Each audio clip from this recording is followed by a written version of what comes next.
This is Hannibal here from the HannibalTV.com with a daily wrestling news update. NXT did its best rating in a long time last night. Of course, they've been featuring Karrion Kross and Samoa Joe having a little feud. And yeah, they did a 0.2, which is very good for NXT. They've been in the 0.1s seemingly forever. Can't remember when the last time they did a 0.2 was. One thing I don't understand, and Raw was on in the gym tonight for whatever reason. It was playing when I was in the gym, and I saw Karrion Kross get beat by Jeff Hardy on Raw, and it's like, why are you having the NXT champion beaten on Raw? And I do like both Kross and Samoa Joe. I've interviewed Kross. I've been tag team partners with Samoa Joe, so I'm glad that ratings are going up. They gotta have more wrestlers that look like wrestlers in featured roles, which they seem to be doing. In AEW news, both Chavo Guerrero and Nick Gage made surprise appearances on AEW Dynamite's Fighter Fest special. Chavo is now, I guess, going to be Andrade's manager, and Nick Gage is going to face Chris Jericho in a no DQ match coming up. And Chris Jericho has also gone back to the look that I used to use when I was a wrestler, with the spikes and the Alice Cooper style eye makeup, apparently, for whatever reason. I don't know why he's gone back to that. Other news, for some reason, WWE released all the producers, like they released who was the producers for every match on Sunday's Money in the Bank pay-per-view. Roman Reigns versus Edge was produced by Michael Hayes. The Money in the Bank ladder match was produced by Jamie Noble and Shane Helms. Rhea Ripley versus Charlotte Flair was produced by Adam Pearce. Bobby Lashley and Kofi Kingston was produced by Jason Jordan and JB Noble. AJ Styles and the Usos versus the Viking Raiders was produced by Chris Park, aka Abyss. The women's Money in the Bank ladder match was produced by Tyson Kidd and Pat Buck. And Rey and Dominic Mysterio versus the Usos was produced by Devon Dudley. I don't know why they want to just always break kayfabe so bad now. Basically say these are the people that told us what to do in the match. Because WWE is scripted down to the punch for television and pay-per-views. So could you imagine WrestleMania 6? First of all, I don't think they had that many agents in that day. They still called them agents. But could you imagine it comes out a couple days later, The Ultimate Warrior versus Hulk Hogan was produced by Pat Patterson. Just couldn't see it happening. What was it? Brutus Beefcake against Mr. Perfect was produced by Rene Goulet. What's the point? Why do you want to do that? Another thing I don't see the point of, WWF sent the Milwaukee Bucks custom title belts for their NBA Finals win. I don't like that they do that. Whenever teams win, whether it's the Stanley Cup, NBA Finals, Major League Baseball victory, they've done it for teams in pretty much every sport here and there. They'll give them all world titles. To me, it just makes the world titles have that much less value, because it's you don't see the owner of the NHL giving the NBA teams all Stanley Cups, for instance. Like, okay, you've won this, so now you're also the Stanley Cup champions. So you guys are now the NBA champions, and you're also all worthy of holding WWE titles. To me, it just makes no sense. I'm not for that kind of stuff. PCW Ultra returns October 22nd, 2021 to LA. I'm going to be there covering it for the Hannibal TV. We have a very good relationship with PCW Ultra. Big fan of PCW Ultra.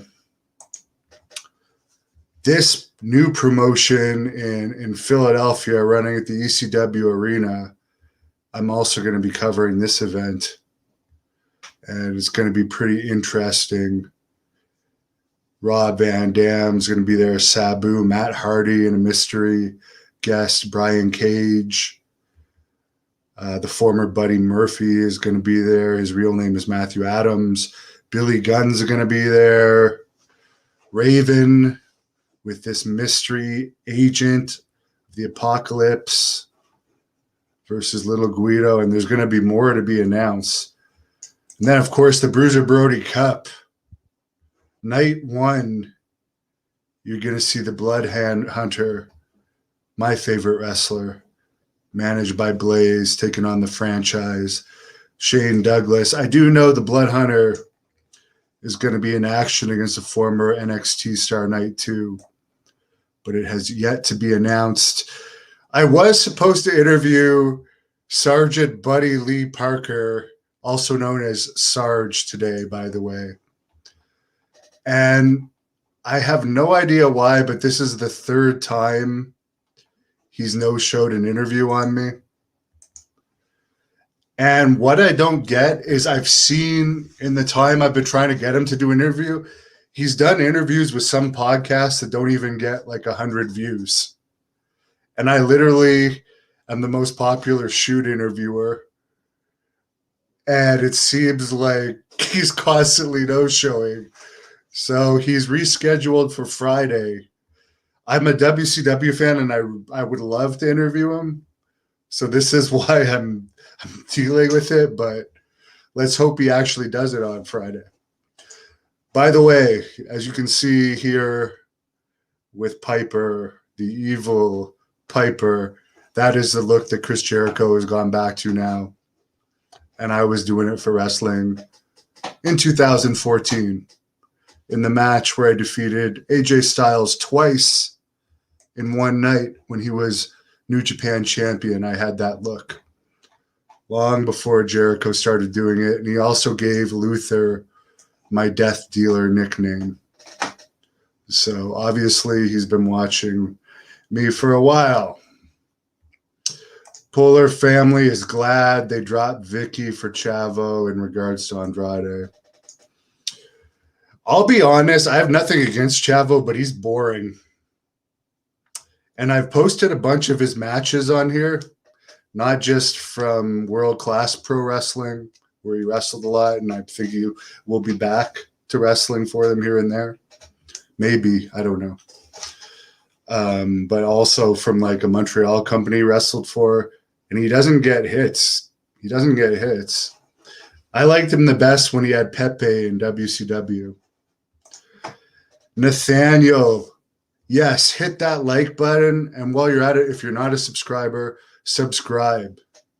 Dark Journey, I'm interviewing tomorrow. The Berserker over the weekend. There's a lot coming up.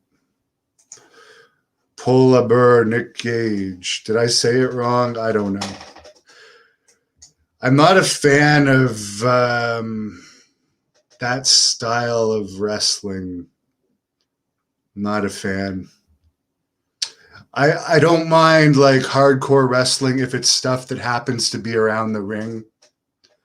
Like the Bruiser Brody, Abdullah the Butcher, the Sheik. Okay, yeah, the Sheik will have a pencil. Abdullah would have the fork. But when you get into some of the stuff that these deathmatch stuff has, I don't know. I'm not a fan of it, and I don't think independent wrestlers for the 50 or 20 or free that they do matches for should do death matches, because a lot of these companies aren't even going to pay you for in-ring injuries. Actually, almost all of them aren't. Alan Kesselman says they're always jobbing out Cross. That's really weird. Murd, well, I have wrestled him. I have no interest now that I'm retired. And would I have wanted to when I was still active? No.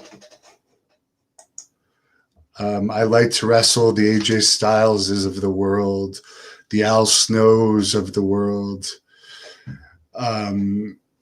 Gangrel, I wrestled. Savio Vega, I've wrestled. James Storm, plus all these 80s legends like Kamala, Honky Tonk Man, Brutus Beefcake, Lanny Poffo, guys that I grew up idolizing. The Harry Smiths I've wrestled in Stampede. TJ Wilson, Ted Hart I've wrestled in Stampede. I like wrestling. And yeah, he's another one that wrestles in street clothes. I'm not a fan of that. Roland Curtis tips me $4.99 and says Ricky Steamboat told the story of Randy Savage calling him to write out their match at WrestleMania 3. Does that mean Randy Savage was the producer? In those days, honestly, it was a lot different. They wouldn't, from what I understand from all the guys I've talked to and have become friends with over the years, they wouldn't go move for move. I mean, by the time I started doing WWE extra jobs in 2004, they were like scripting everything. So I'm not sure when it started. It would be probably safe to say it started to get a lot more scripted during the Attitude Era. But I don't think, as you say, I don't think Randy would have been the producer. They would have still had somebody in charge of giving them the finish to the match. And that person may have like told them how long they had to go. And Randy may have built the match based on that. But no, he wouldn't have been the formal producer, I don't think. But someone would have approved that, obviously. No, I do not think I inspired Jericho, but definitely I was doing that look before. That picture of me was taken in 2014.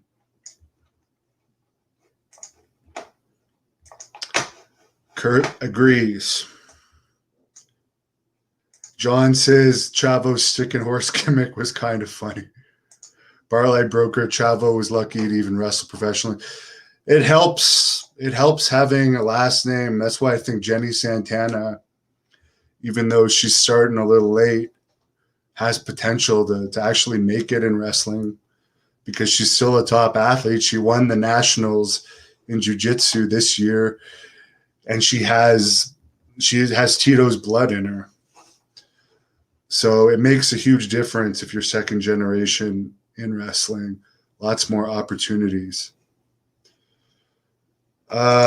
Troy, talking about John Barnett. I thought you said Josh Barnett, who I interviewed yesterday. Oh, yeah, Lance Archer beat Jon Moxley for the New Japan US title. And apparently, according to Eric, I didn't see the match. The cameraman showed Archer and Moxley pulling their blades from their wrists and cutting open their forehead. You know what? You're saying fire the cameraman. As wrestlers, you're supposed to be able to do that more inconspicuously too. I haven't seen it,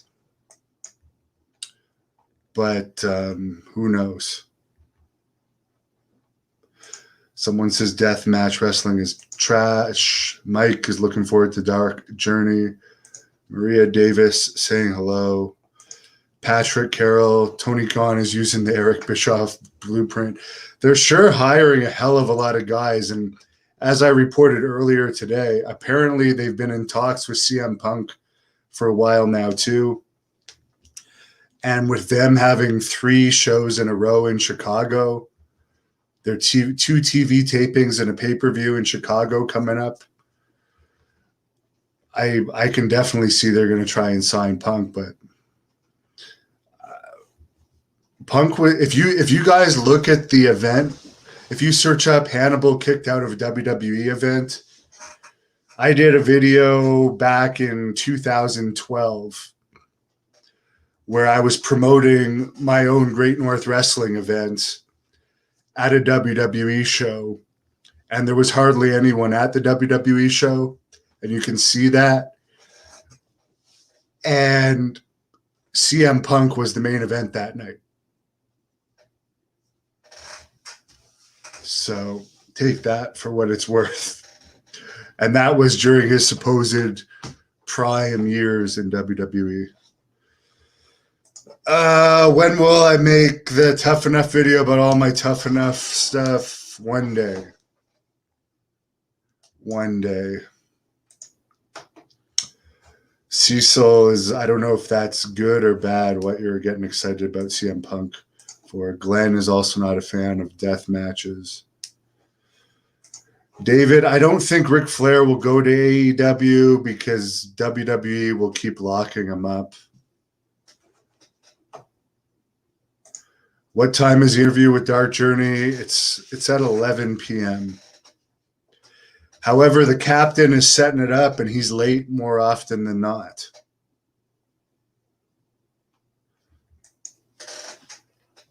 Not a fan of hardcore wrestling. Lots of people on here. Thoughts on the Sting and Orange Cassidy spot? I didn't watch it. I don't watch AEW because I don't like the product. I'll read the results. I will watch the clips, or if one of my friends is having a dark match or whatever, or appearing, I'll watch.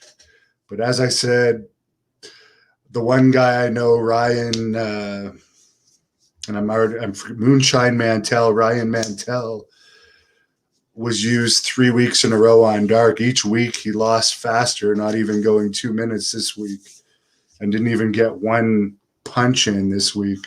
So I don't think I'm going to watch looking for him again because I feel bad that they're jobbing him out so badly.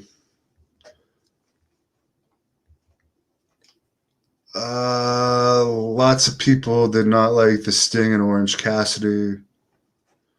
Eric Tupelo says AEW is a poor man's WWE. Well, one thing I will give AEW, their Dynamite rating last week was in the 0.4s, which is what WWE has been getting more often than not recently. And the crowds that they've been getting lately are comparable to WWE. So WWE is worth a lot more, but as far as fan interest, there's not a huge gap between AEW and WWE. Although still, if you ask your average person on the street if they know what AEW is, they will say no. They have no idea what it is. It's only wrestling fans really that know about it. In my experience, because every time I've brought up AEW to any of my friends that are like casual wrestling fans that aren't smarks, they don't know what I'm talking about. And then I have to explain to them the whole thing. Alan does not like the AEW women division. Mark brings up the video library of WWE really adds to them currently. And that's one of the reasons they do so great on YouTube is all that old footage. So there you go. Paulie heard that Daniel Bryan might be going to AEW. That's a rumor. Who knows? Sammy Glow on Netflix is better than anything WWE does these days. I only made it through halfway through the second season of Glow. I liked the first season. I was a fan of the original Glow, but I didn't make it past the second season, so I'm not surprised that it failed. Edward B., too many factions in AEW. I agree. I'm not a fan of factions. I do not like factions.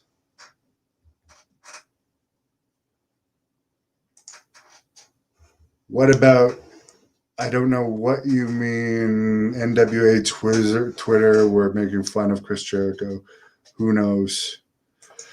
I'm not a basketball fan. I used to play basketball when I was much younger until I got doing contact sports. And then I found out that I really like violence and hitting people. And I only did contact sports after that. Troy is a fan of the Blood Hunter. I am not the Blood Hunter. I am certainly not. I've had that question a lot, but it's definitely not me. He's in better shape than me. I think he's an inch or two taller than me as well. Has a different skin tone than I do. Eric, what do I think of the new Championship Wrestling from Florida relaunch? Well, I did post their inaugural event on this channel with the permission of their owner. I don't know when their next show is going to be. I know they didn't have the greatest crowd for the first event.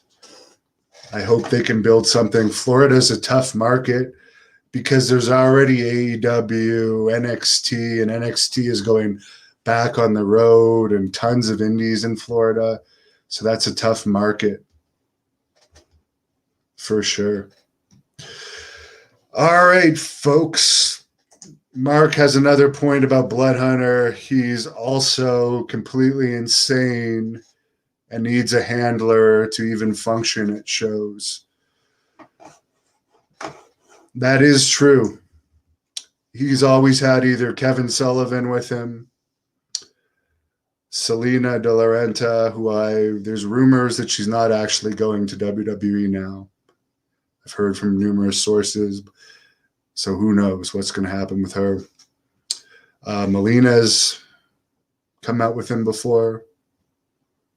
So and then there's Blaze. And Blaze is, by the way, she can bench press 315 pounds. She's like 5'11". If anyone can handle it, it's Blaze. Louis says Selena's too much of a bitch. Who knows? Who knows? She might still be going. I don't know what it is or what it isn't, but I've heard from one person connected with MLW that they heard from somebody she wasn't actually signed. And I heard that she's back doing indie appearances. So who knows? Who knows? I do know from my own experience with WWE, it took them like 7 weeks after my tryout just to get me the contract.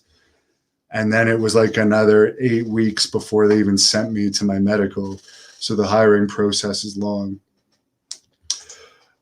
Is Goldberg going to beat Lashley? I would like to see that, honestly, just because everyone expects Goldberg not to, because supposedly he only has one match left on his contract, and I like surprises.